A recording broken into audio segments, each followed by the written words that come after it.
Hello everyone, what are we working on today? Looks like a Con-Cor engine in the correct box. J3A Hudson. Very nice to get the box, the original box. So these were marketed by Con-Cor, but they were made by Cado.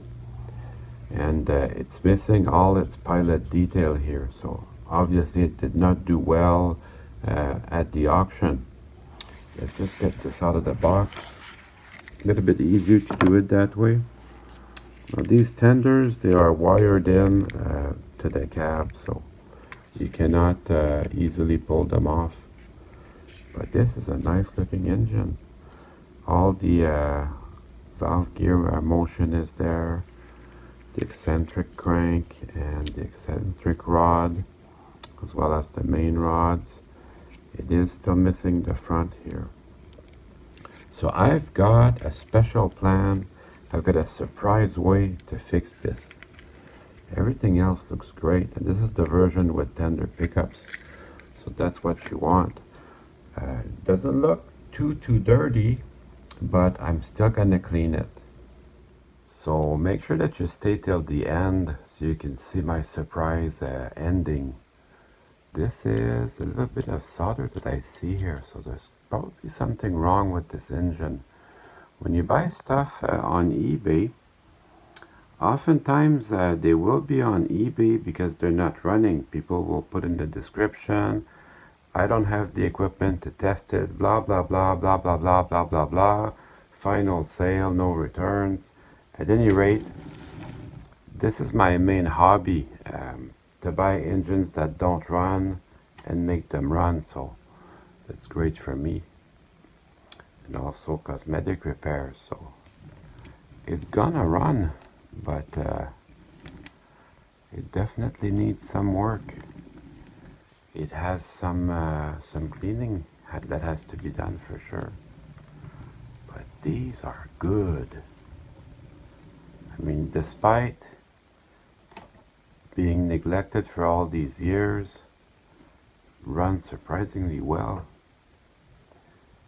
Picks up electricity for all the wheels, especially from the tender. There's two traction tires on the number 3 driver there, and that probably slows it down a little bit. But thankfully, Cado put pickups in the tender way back in the 90s. That was state of the art, and that made it possible. Alright, let's go on back on the bench and let's clean it up. This shell dates back from way back, when Cado was called the Sekishui Kinsoku. But although it doesn't have the detail that we expect today, it still had very good details. It does not have the separately applied handrails, but it does have a brass bell. It's actually brass, that part, so most appreciated. Now this shell, although I have a surprise ending for the end, I'm going to be keeping that for another engine, so this weight will just fall off at this point. There is an insulator there, but it appears to be broken, so that can't be good. You definitely want to keep track of that. This is a good part, so we'll just put that in the box. We don't lose it. Just checking if the screw's gonna be loose. Everything looks to be in good shape except for this contact here. Something is happening here. Oh, I see the little contact is bent. Let's just check the other side, because that contact, it goes inside the frame. So that's all it is actually. Oh, I know how to fix that. When I approached the tender shell, it was obvious something else was wrong. So I just pulled it off. There's 4 pins that hold it in place, and the 4 pins are gone, which is not the end of the world. There's 2 pins here, and then 2 more pins at the front. Now they are gone. That's not the end of the world because they are meant to be invisible. This is also should be pinned down. It holds the two contact strips together. I think it just needs to be pinned down again. That is no big deal. And then these two pins, they hold the weight in place. So far, it's messed up, but it seems to be an easy fix. When you approach these pins, instead of pulling up, you want to push down from the bottom rather than pulling up, because you need this to hold the two contact strips down. You do need them to run the engine. So it looks like somebody went in there and resoldered the wires, which that happens, you know, as you handle a locomotive, the wires can come apart. But they put a lot of solder on there. So I hope it won't interfere with this bracket that holds everything down. So let me see if I can find that it interferes or not. So I just had to guide them very gently to their spot, so everything's good, everything's in good shape. So I don't have to do anything here. Just replace the weight where it goes, just like that. I am gonna look at all this wiring to make sure it's not in the way. I just put the weight back where it was supposed to be, and I'm managing the wires to make sure they're not caught into anything. Now we'll worry about the engine half. Now to get this pin back up here, I have to take the two engine halves apart, and that's kind of a big job, but hey, I want to do it so I can get into the wheels. In order to do that, I have to remove all this valve stuff. Now this eccentric rod here is just snapped in, so just gently pull on it. Actually, I'm going to be even so gentle that I won't even pull it out. And then we'll get the crank out. These can stay together. Is there maybe a little dirt in there? Now's the time to check for that. So as you pull the eccentric crank out, there might be a little dirt in there. Your main rod with the cylinder crosshead will fall out. That's good, you want that. And then we'll remove this back one. Same scenario, the plastic is 30 years old, but look at that. There's a little pin in here. It's a plastic pin. I'm telling you, there might be some dirt in there. It's a lot of work to do this. There is a little bit of dirt in there. I'm gonna try, you know what, I'm gonna take a picture so you can see it close up. There is a little dirt in there. Not enough to stop the engine from running, but I'm sure glad I got in there, because this needs to be done. So you want to manage that carefully. These little pins, if you lose them on the floor, it's tough. They're like a grain of dust. But this is something I've done before. Honestly, it's my favorite engine of all time, so I'm used to working with that. So we'll put these in the box so we don't lose them. And I will continue to disassemble this because it's a chore, but it needed to be done. And that gives you a chance to clean everything.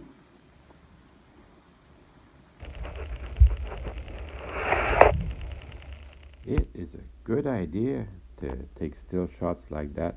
You can see the end of it, the eccentric crank is square. So we can remove the pilot truck, and the trailing truck will remove that too. Hey, these have boosters. I don't know if you remember my Reading T1 episode where I explained what a steam engine booster was. But this engine is pretty much the reason why they came up with the boosters. All New York Central Hudsons had boosters. And the reason for it was they had 80-inch drivers, really big drivers. And there wasn't a lot of torque when starting the locomotive. So they put another set of boosters in here. Oh, I have the picture. I have the picture handy. I have a steam locomotive booster,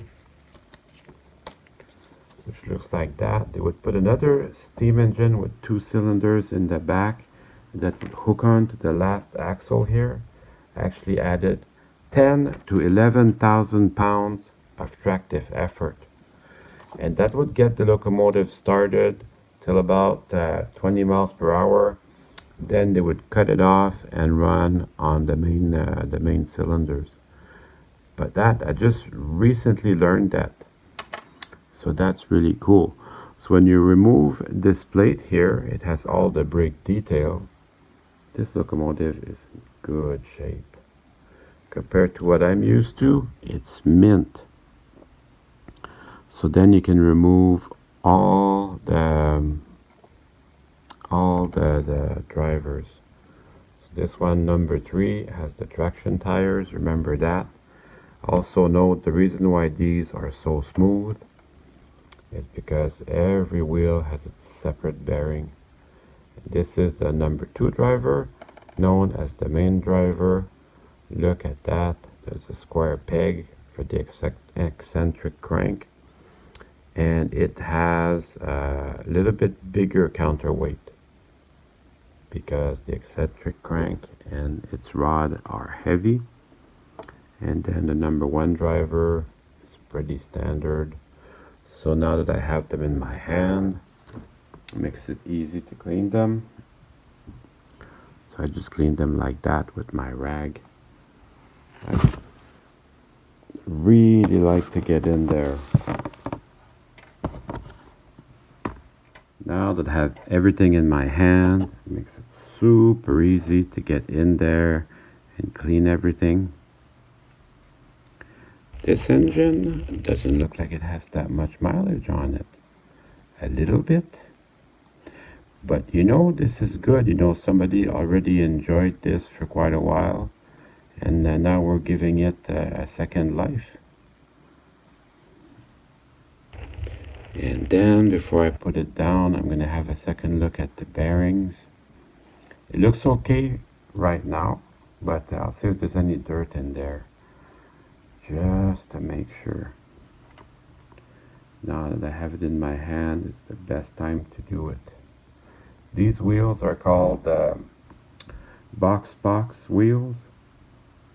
They look great. I wash everything with my toothbrush and some dish soap. Look at the brake detail. Look at all this brake gear. Looks awesome. The little pilot wheels were the dirtiest. And makes sense because they're first to go into the muck. See, they connect to one side of the track, and then the trailing truck connects to the other side of the track. So they pick up electricity, one from this side and one from the other side. So you have to be careful when you put the engine back together to respect that, because you will be creating a short circuit. Now with the wheels gone, I can split the frame.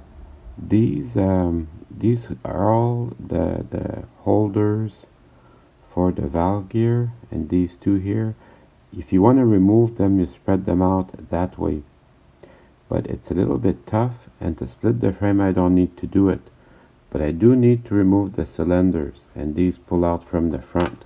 Just like that. Just pull them out gently. Easy peasy, Japanesey.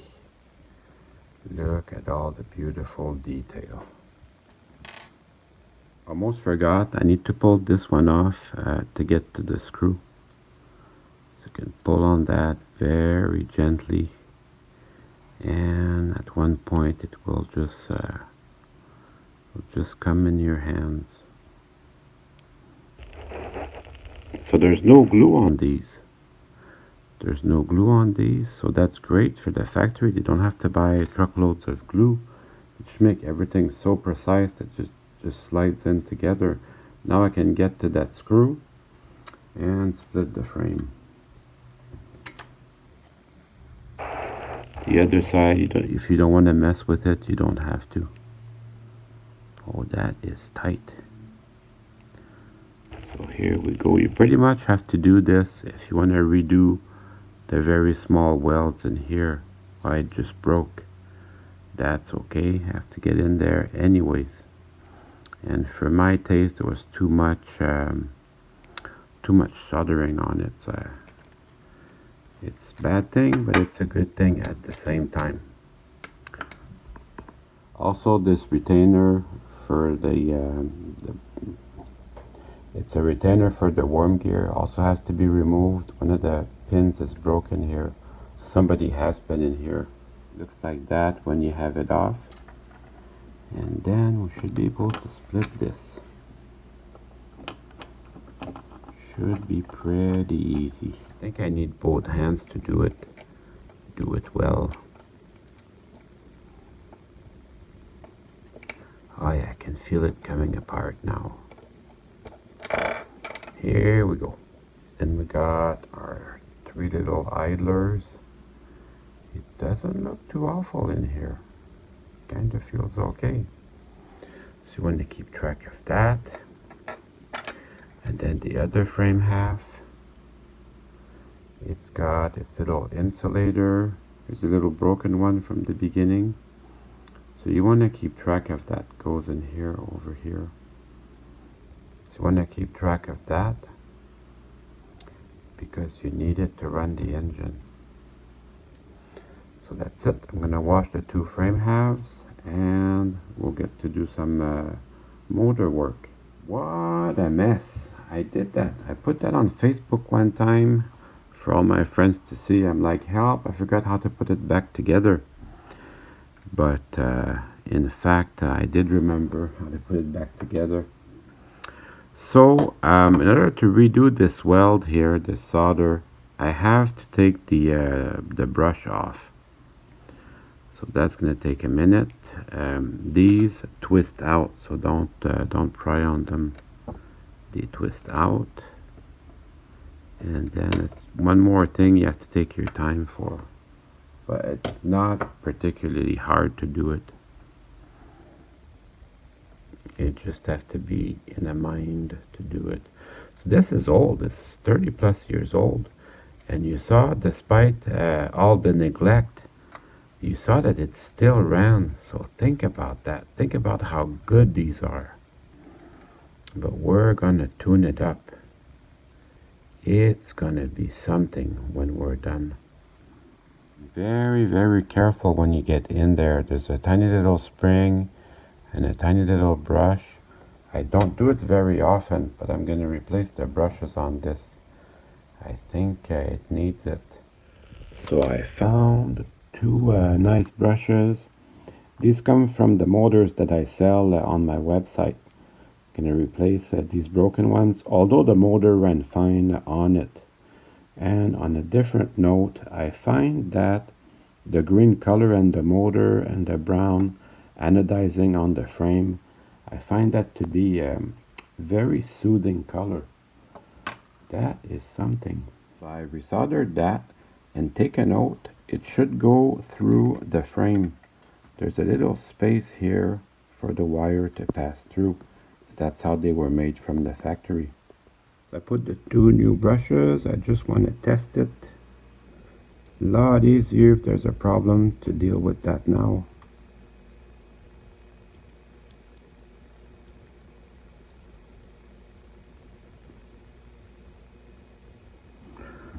Seems to run very well. Also, since I have it in my hand, I'm going to put just a drop of lubrication. I'm probably going to run it like that for a little while, just to give a chance to the brushes to seat properly.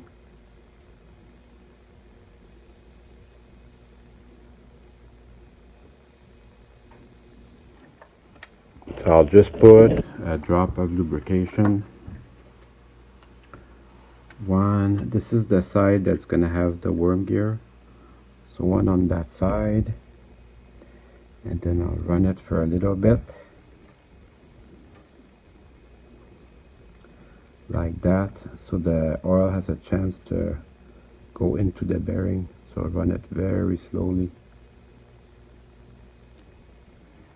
Also 2 drops of oil for the little worm gear. You have to go sparingly on this. Less is more for that. Same with the frame. Less is more.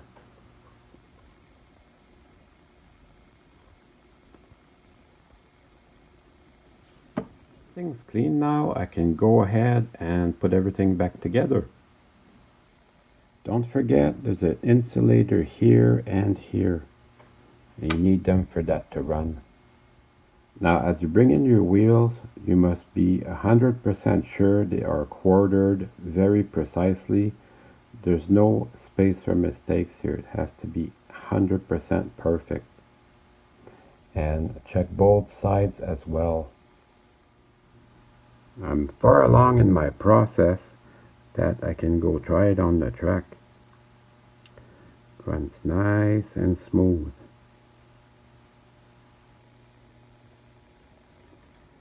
Testing it with no valve gear gives you a chance to see if the valve gear are causing anything bad. Anyway, at this stage, you cannot blame the valve gear for being a problem. So you can really test it out. But look how smooth this runs.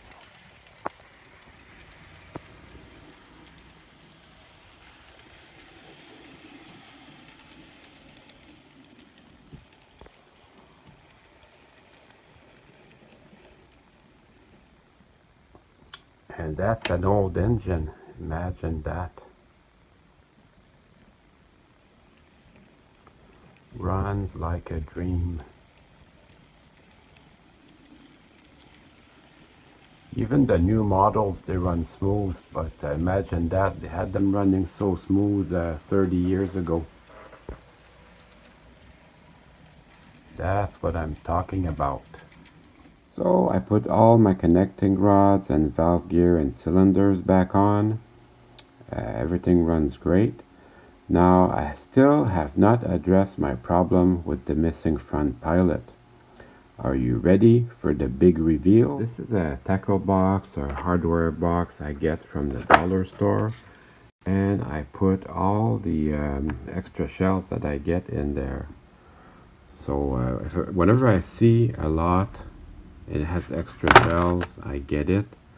For example, if I need FA1, if I need an FA1 coupler, I got one there. I got an SD9 shell there, ready to go, Southern if I ever need it. This one also, I bought it in advance. I think I paid a pretty penny for this. But another mint C630 shell, complete with couplers. So that is really cool. And then I got this in one lot. Tender shell for a Hudson. And in another lot, a year before, I got the main shell. So that's going to help me fix my pilot problem. That is going to be really cool. This is called a Dreyfuss Hudson, and it would have had passenger cars that match the tender. Really beautiful. Now both this Dreyfuss Hudson and the passenger cars are extremely valuable and hard to find. So I'm sure there's a few examples out there, but people that own them, they do not want to sell them. So that creates extra demand. Now if only I had a passenger train to pull behind this. Oh, wait a minute, I reviewed one last week. Wow, that works out amazingly well. And now it's time to run some trains. Don't you just hate being stuck behind the long train.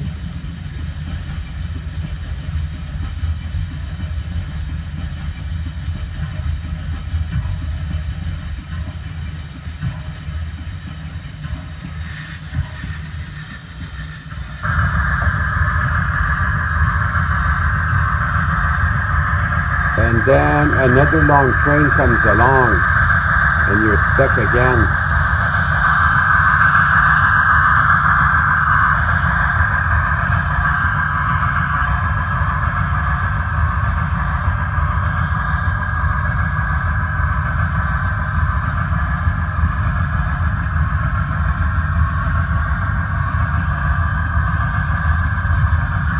Come on, hurry up. I gotta get to work.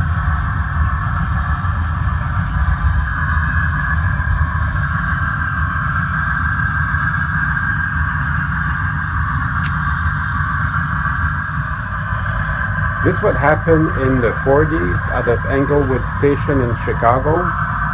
The 20th Century Limited and the Broadway Limited would leave at the same time. And they would race each other down the main track. We'll let the 20th Century Limited win today.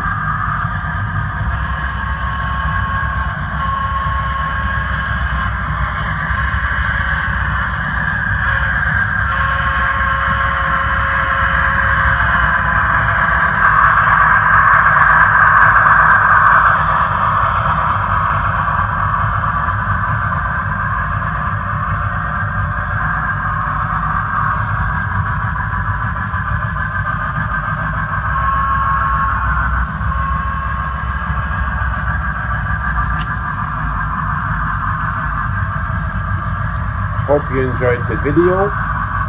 See you soon.